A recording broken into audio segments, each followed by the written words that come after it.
République sud-africaine où il séjourne pour les sommets de BRICS, le Premier ministre congolais Jean-Michel Sama Lukonde veut attirer davantage d'investissements dans les nouvelles technologies et les financements innovants en République démocratique du Congo. Ce mercredi, le chef du gouvernement a échangé entre autres avec le directeur général de la société Digilop.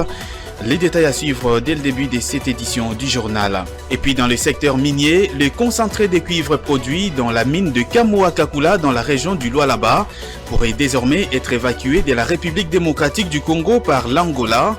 La société Kamoa Copper a signé un protocole allant dans ce sens avec l'Obito Atlantique International. Les détails à suivre également dans ce journal.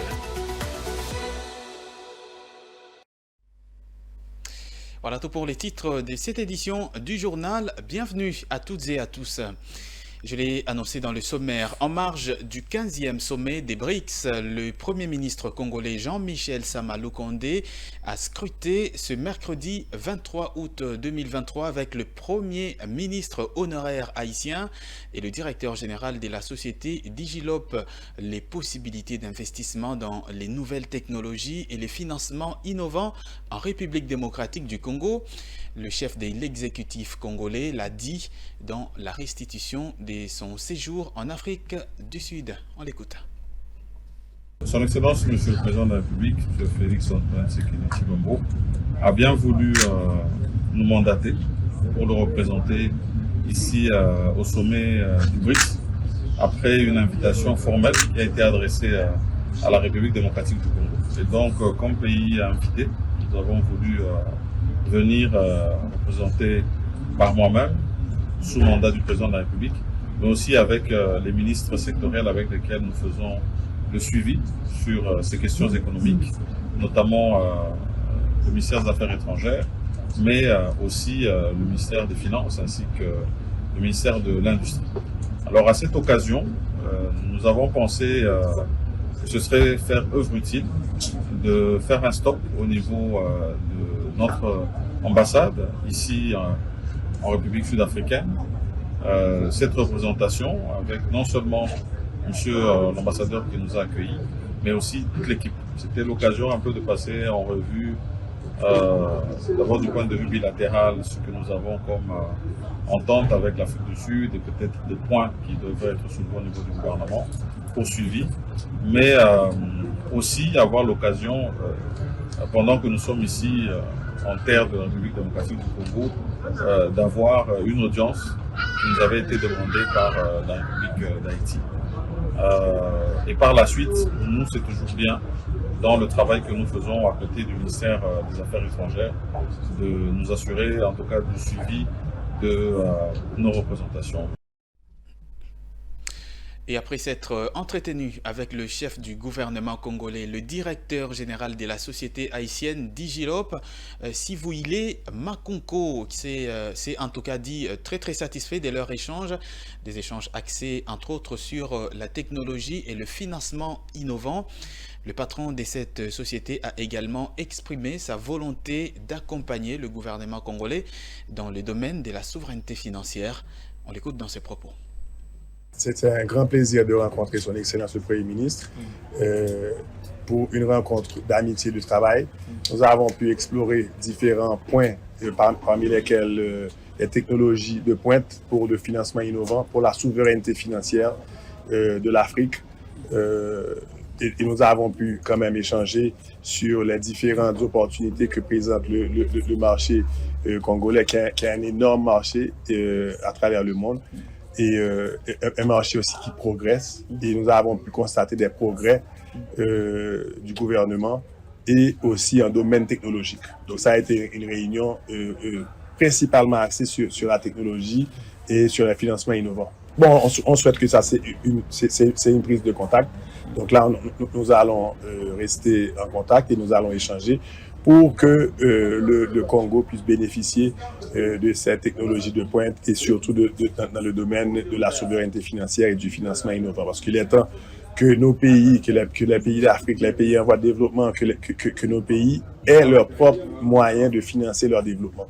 Donc c'est ça l'objectif de la rencontre, c'est de développer des mécanismes et de mettre en place des plateformes pour qu'on puisse développer notre propre développement pour cesser de dépendre des autres, de dépendre des aides internationales et d'être souverain dans les décisions financières pour l'avancement de nos pays.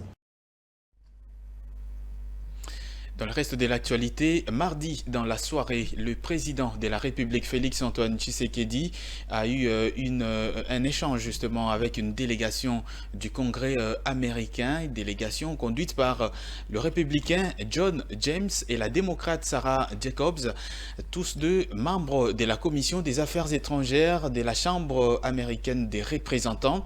Ces deux personnalités américaines sont venues exprimer leur appui pour le développement économique de la République démocratique du Congo. Plus de détails dans ce commentaire de Claude Kungou rendu par Jonathan Bakele. Nous sommes venus pour montrer l'appui des États-Unis au gouvernement de la République démocratique du Congo et souligner encore l'importance de notre relation stratégique que nous voulons plus forte et toujours chaleureuse, a déclaré la démocrate Sarah Jacobs au sortir de l'audience. La plus grande ressource de la République démocratique du Congo, ce ne sont pas ses minéraux, mais sa population, a-t-elle poursuivi, soulignant que les questions des droits de l'homme, de la sécurité et de l'économie pour aider la population congolaise à bénéficier des richesses du pays ont été abordées, a précisé le républicain John James, qui est également président du sous-comité sur l'Afrique au sein de la Commission des Affaires étrangères à la Chambre des représentants du Congrès des États-Unis d'Amérique. Le député John James a fait savoir que les États-Unis d'Amérique sont prêts à investir dans la construction des infrastructures, le développement de l'agriculture, la construction de ponts et de chemins de fer. Un groupe des républicains et des démocrates du Congrès américain travaille actuellement sur un projet législatif afin de renforcer le partenariat stratégique entre Washington et Kinshasa. Cette rencontre a connu également la présence de Lucy Tamlin, ambassadrice des États-Unis d'Amérique en République démocratique du Congo. Au nom du président de la République, Félix-Antoine Tshisekedi, son directeur des cabinets adjoints en charge du progrès social, Olivier Mondongué, vient de lancer ce mercredi 23 août 2023 le programme de modernisation de la province du Sud, Ubangui, en plus du programme de développement local de 145 territoires. Ce dernier a réuni à la présidence de la République les principaux acteurs impliqués dans la réalisation de ce programme présidentiel qui est désormais dans sa phase d'exécution. Regardez. À cette réunion ont pris part le gouverneur de la province du Sud Ubangui, Jean-Claude Mabenze, le chef de division supervision qualité du bureau central de coordination, Papi Tanguila, et les prestataires sélectionnés, Aaron Sifou et Serkas Imo. Ces derniers ont échangé avec l'équipe de la présidence de la République sur les aspects techniques et opérationnels de ce projet. Ces travaux de modernisation du Sud Ubangui comprennent 2 volets confiés à chacun des 2 prestataires sélectionnés par le BCECO. Le groupe Aaron Sefou va réaliser les travaux de réhabilitation et construction de 4 écoles emblématiques de Guémena ainsi que les bâtiments du gouvernorat de province et de l'Assemblée provinciale. Quant à l'entreprise Imo Serkas, elle est chargée de la construction et l'asphaltage de près de 11 km des voiries urbaines à Guémena. Elle va construire aussi 3 ponts et réaliser des travaux anti-érosifs dans le chef-lieu de la province. S'adressant à ses prestataires, en présence du conseiller principal du chef de l'État chargé des infrastructures, le Dirkaba Olivier Mondongué a insisté sur le respect des délais de livraison et sur la qualité des infrastructures. Selon les préposés des 2 entreprises d'exécution, les travaux devraient durer 6 mois. Avec ce projet, la ville de Guémena devrait voir ses premières artères urbaines asphaltées. Et dans le reste de l'actualité, la société Kamoa Copper SA a récemment procédé à la signature du protocole d'accord avec l'Obito Atlantique International portant sur le transport du concentré de cuivre de Kamoa Kakula par chemin de fer jusqu'au port de l'Obito en Angola sur l'océan Atlantique. Les détails dans ce commentaire. Kamoa Copper SA a signé dernièrement un protocole d'accord avec l'Obito Atlantique International SRL pour le transport du concentré de cuivre de Kamoa Kakula par chemin de fer jusqu'au port de l'Obito sur l'océan Atlantique en Angola. La ligne ferroviaire reliant la ceinture de cuivre de la République démocratique du Congo au port de l'Obito en Angola est connue sous le nom des corridors ferroviaires atlantiques des Lobito au corridor des Lobito. La ligne ferroviaire s'étend sur 1739 km des Lobito à Kolwezi en RDC, passant à moins de 5 km de la limite du permis Kamo-Akakula et à travers le permis d'exploration de l'avant-pays occidental. Le consortium s'est engagé à investir 455 millions de dollars américains en Angola et jusqu'à 100 millions de dollars américains supplémentaires en République démocratique du Congo pour l'amélioration de l'infrastructure ferroviaire, de la capacité et de la sécurité du corridor des Lobito, y compris les matériels roulants composés de plus de 1500 wagons et 35 locomotives. Il existe également un potentiel d'investissement supplémentaire à l'avenir à mesure que l'on étudie la possibilité d'étendre davantage les corridors de Lobito jusqu'en Zambie. Dans le reste de l'actualité, le vice-premier ministre congolais et ministre en charge de l'économie nationale, Vital Kamerhe, a échangé le mardi 22 août 2023 dans son cabinet de travail avec l'Association des exportateurs du cacao-café en République démocratique du Congo et justement d'une autre organisation, ESCO Kivu en sigle. Les échanges ont porté essentiellement, entre autres, sur les dispositions à prendre pour remettre en ordre de l'ordre dans ce secteur qui fait face à une forte contrebande. Commentaire dans cet élément.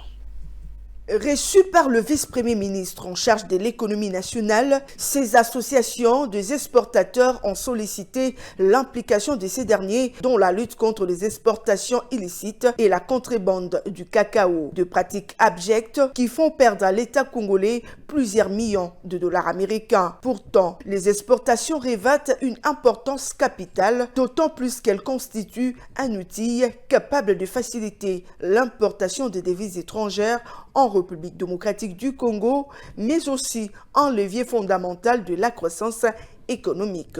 Par conséquent, ils ont sollicité de la part du ministre de l'économie nationale des mesures fortes pour juguler toutes ces pratiques non profitables à l'État congolais. Il y a le problème sur place là-bas, le problème de contrebande et exportation illicite. C'est un manque à gagner pour la République, donc on est venu voir le patron de l'économie pour essayer d'échanger avec lui par rapport à ça. Il y a d'autres services qui surchargent les exportations ou bien les entreprises avec les taxes qui ne sont pas légalisées.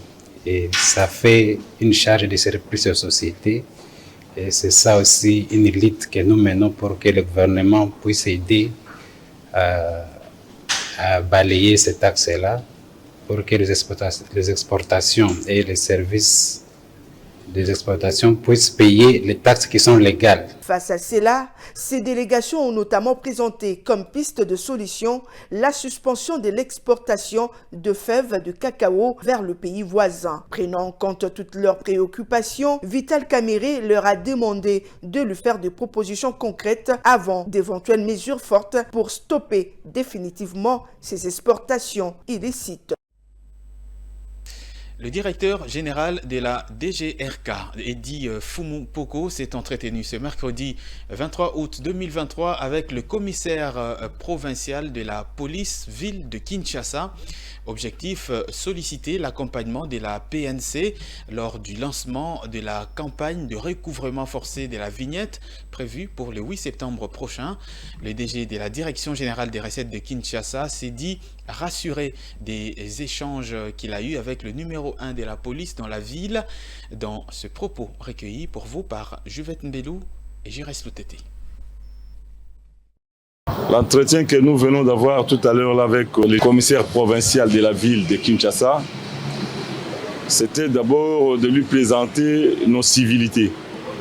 Parce que depuis qu'il a été élevé à la tête de la ville-province de Kinshasa, en tant que commissaire général, nous, la direction générale des recettes de Kinshasa, ne sommes jamais passés lui présenter nos civilités.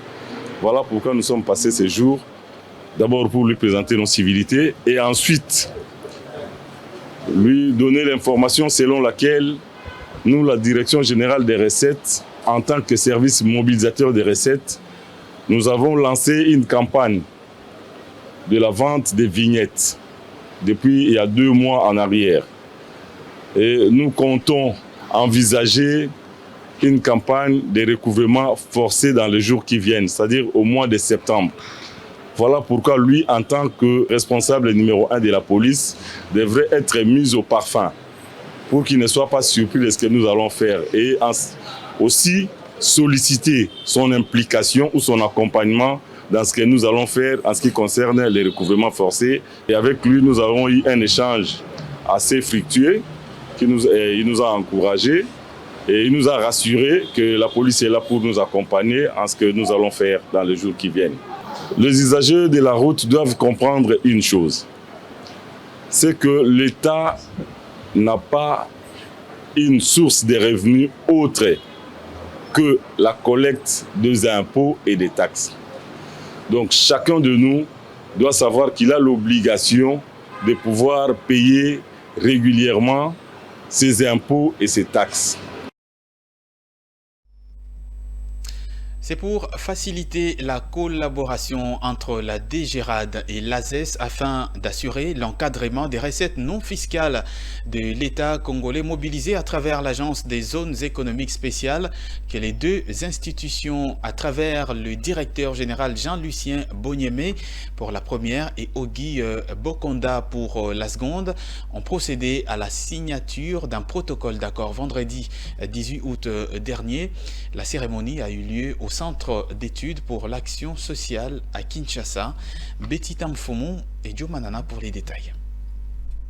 Après avoir apposé leur signature sur le document marquant le protocole d'accord entre ces deux institutions de l'État, elles s'engagent à collaborer pour l'encadrement de recettes non fiscales de l'État qui seront mobilisées au sein de l'Agence des zones économiques spéciales à travers l'application de taux réduits de 50% de droits et taxes conformément au décret numéro 20/004 du 5 mars 2020 fixant l'avantage de fiscalité accordé aux investisseurs opérant dans l'Agence des zones économiques spéciales en République démocratique du Congo. Nous sommes là pour accompagner de la mobilisation de recettes. Tout ce que l'ASES va faire en amont, nous allons les cheminer pour qu'en aval, les fruits de recettes entrent dans le trésor public. C'est ça notre contribution. Et nous allons mettre à la disposition deux experts. Nous allons les affecter au guichet unique pour qu'avec ces deux experts et nos ordonnateurs, sur place, nous puissions bien encadrer les recettes de l'État. Ogi Bolanda, directeur général de l'ASES, revient ici sur le pourquoi de cette collaboration avec la DGRAD. Vous connaissez très bien que la DGRAD, comme les autres régies, font partie de la chaîne de mobilisation des recettes de l'État. Pour pouvoir y arriver, il était tout à fait normal, et comme la loi nous le dit aussi, que l'Agence des zones économiques spéciales coopère pleinement avec les régies et les autres administrations pour mettre en place des zones économiques spéciales. Les deux parties s'accordent de changer les informations utiles pour la bonne exécution du présent protocole d'accord qui est conclu pour une durée indéterminée. Les ordonnateurs seront désignés pour prendre en charge de questions relatives à l'encadrement de recettes non fiscales au sein du guichet unique de l'ASES, spécialement avant et pendant leur mise en place. Les activités commerciales exercées dans le secteur des quincailleries à Kinshasa ne se portent pas du tout bien. C'est ce qu'on fait savoir ce mercredi 23 août 2023. Quelques petits commerçants du secteur trouvés au marché Camp Lufungula dans la commune de Lingwala. Ils évoquent pour ce faire justement le ralentissement des ventes causées par la concurrence déloyale à laquelle ils font face. Les détails dans ce reportage de Divine Mwenze et Ruben Manata. Le marché de quincaillerie exercé par de petits commerçants fait face à une concurrence déloyale. Les grandes entreprises tenues par les étrangers qui évoluent dans le même secteur se sont lancées également dans la vente en détail de leurs articles. Cela réduit la portée de distribution de marchandises par le petit commerçant. Pourtant étroitement liés à l'industrie des constructions, ces marchés devraient être plus rentables. L'occasion ici pour eux de dénoncer cette pratique et d'en appeler à l'implication des autorités compétentes. La vente a sensiblement ralenti. Le marché dans notre secteur est devenu très concurrentiel au sens négatif du terme. Les grandes entreprises, tenues par les étrangers qui sont censés couler leurs marchandises, en gros, se sont lancées comme nous, le petit commerçant, dans la vente des articles en détail. Surtout les choses qu'on importe ils importent beaucoup. Quand ils importent, ils vont te dire que non, il y a la douane, l'eau, tout le transport, tout ça, ils viennent ici, ils vont mettre aussi leur prix. Mais les grossistes là, si ils viennent, ils commencent à vendre en gros et les détaillants achètent chez eux. Et les grossistes vendent aussi en détail, mais ils pénalisent les détaillants. Et quand ils pénalisent, nous on ne va pas acheter chez les détaillants, quand les autres achètent, ils vendent en détail. Moi je préfère encore à l'acheter chez le grossiste qui vend en détail parce qu'il va me faire un bon prix. Alors je préfère encore que les grossistes restent avec leur vente en gros et les détaillants en détail. Il importe de savoir que l'autorité de régulation chargée du contrôle de la concurrence est la Commission nationale de concurrence, dont le nouveau animateur venait il y a peu d'entrer en fonction. Dans le cadre du contrat sino-congolais, un nouveau stade de la ville de Goma vient d'être remis officiellement aux autorités provinciales pour usage par le maître d'ouvrage délégué du ministère des Infrastructures et Travaux Publics, l'Agence congolaise des grands travaux. Ce stade est à 95% terminé. Il ne reste que quelques travaux de finition. Les détails dans ce commentaire de Betty Tanfumu.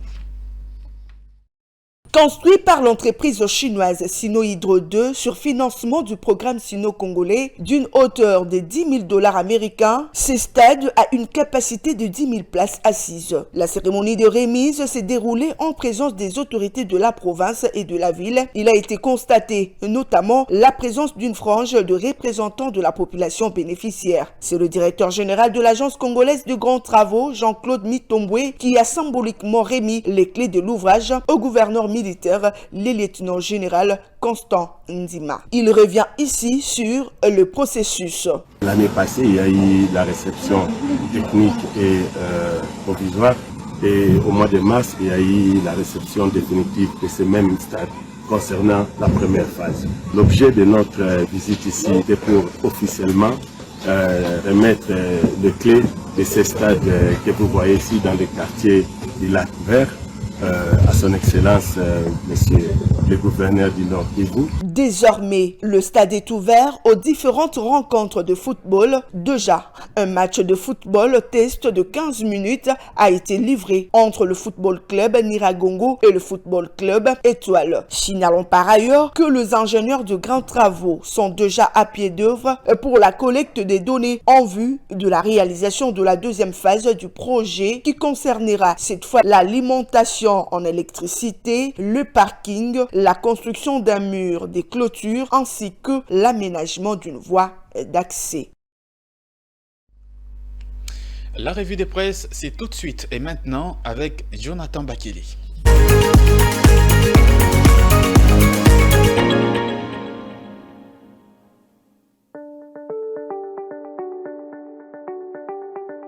Bienvenue à toutes et à tous dans cette revue de presse économique sur Ecofin Télévision. Ouvrons le champ avec l'agence congolaise de presse qui titre RDC, des contacts pour l'installation d'une société japonaise dans une zone économique spéciale. Le journal écrit, des contacts ont été entrepris par le ministre de l'Industrie avec une société japonaise basée en Afrique du Sud et spécialisée dans les montages des véhicules pour son installation dans une zone économique spéciale en République démocratique du Congo, selon un communiqué du dit ministère. En visite en Afrique du Sud, pour les sommets de BRICS, Julien Paluku a fait savoir qu'il a été conduit par l'ambassadeur de la RDC en Afrique du Sud, Fidel Moula Jabinene, qui tenait à ce que la vision du chef de l'État puisse se matérialiser à travers les différents domaines, dont le transport. Les journaux soulignent, cette vision consiste à faire une politique d'encerclement de l'ensemble de la République, à soutenir le ministre de l'Industrie. Dans ces cadres, le ministre a promis à signer avec l'entreprise un mémorandum d'entente pour une feuille de route qui permettra d'ici peut-être 3 à 4 mois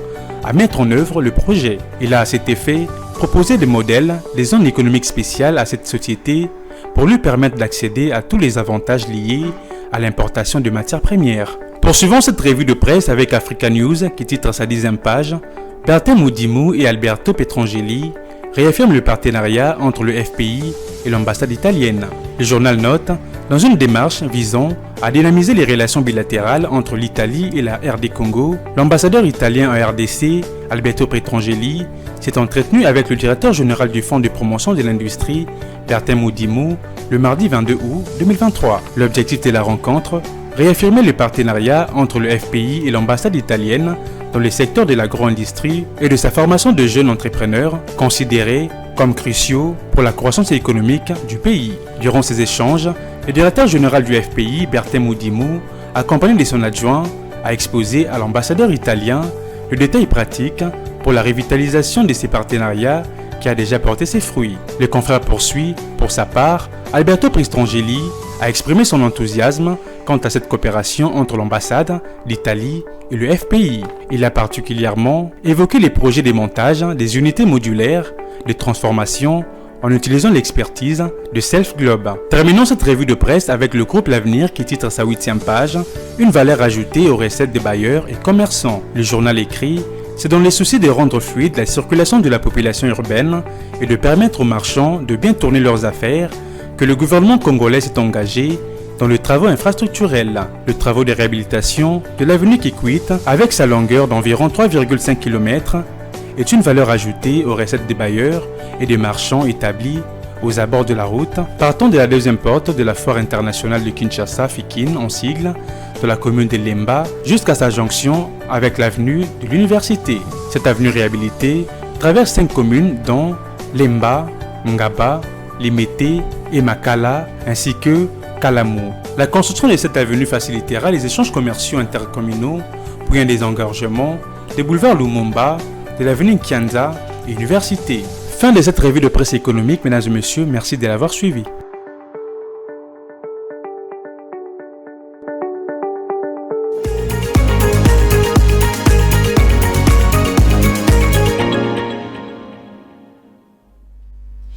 Nous sommes arrivés à la fin de cette édition du journal. Si vous nous avez pris diffusion en cours, voici tout de suite le rappel des titres. En Afrique du Sud, où il séjourne pour le sommet de BRICS, le Premier ministre congolais Jean-Michel Sama Lukonde veut attirer davantage d'investissements dans les nouvelles technologies et le financement innovant en République démocratique du Congo. Ce mercredi, le chef du gouvernement a échangé, entre autres, avec le directeur général de la société Digilop. Vous l'avez suivi dans cette édition du journal. Et puis dans les secteurs miniers, le concentré du cuivre produit dans la mine de Kamoa-Kakula dans la région du Lualaba pourrait désormais être évacué de la République démocratique du Congo par l'Angola. La société Kamoa Copper a signé un protocole allant dans ce sens avec l'Obito Atlantique International.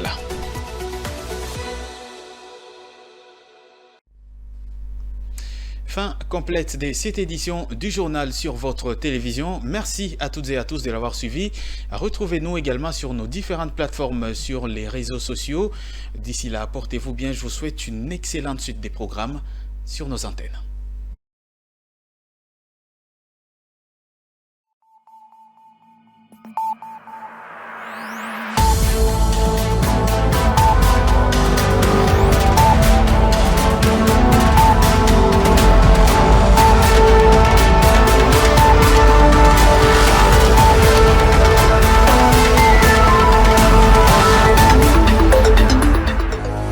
Dans une sphère médiatique, essentiellement tournée vers des contenus généralistes, où l'originalité n'a plus sa place au chapitre, où le secteur de l'économie et finance, pourtant poumon d'un État, sombre dans les oubliettes, voici enfin Ecofin Télévision.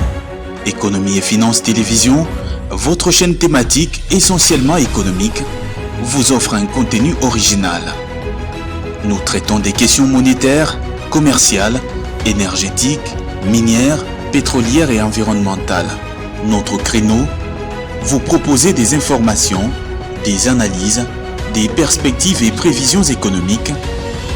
Ecofin Télévision vous permet également de comprendre la coopération entre les États et les institutions, sans oublier l'épineuse question de la dette. Ecofin Télévision, tout savoir sur les investissements, les échanges commerciaux, la balance commerciale et la balance des paiements, le taux d'échange, l'état des lieux de la lutte contre les détournements des finances publiques, la coopération bilatérale ou multilatérale. Ecofin Télévision vous explique comment l'économie nationale est directement liée à l'économie mondiale, Notre particularité fait notre originalité. C'est pourquoi nous disons Ecofin Télévision, mieux que savoir sur l'économie et finances, comprendre.